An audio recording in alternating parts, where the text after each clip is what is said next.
Genesis chapter 39.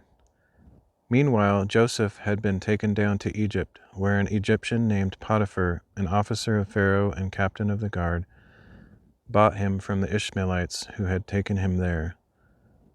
And the Lord was with Joseph, and he became a successful man, serving in the household of his Egyptian master. When his master saw that the Lord was with him and made him prosper in all he did, Joseph found favor in his sight and became his personal attendant. Potiphar put him in charge of his household and entrusted him with everything he owned. From the time that he put Joseph in charge of his household and all that he owned, the Lord blessed the Egyptian's household on account of him. The Lord's blessing was on everything he owned, both in his house and in his field. So Potiphar left all that he owned in Joseph's care. He did not concern himself with anything except the food he ate. Now Joseph was well built and handsome, and after some time his master's wife cast her eyes upon Joseph and said, "Sleep with me." But he refused.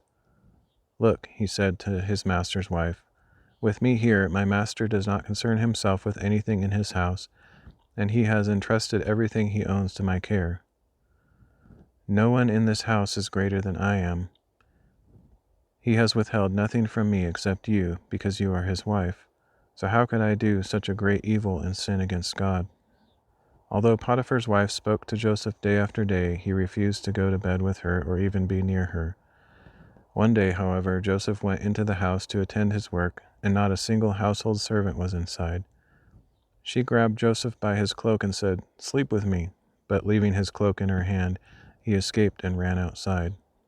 When she saw that he had left his cloak in her hand and had run out of the house, she called her household servants. "Look," she said, "this Hebrew has been brought to us to make sport of us. He came to me so he could sleep with me, but I screamed as loud as I could. When he heard me scream for help, he left his cloak beside me and ran out of the house."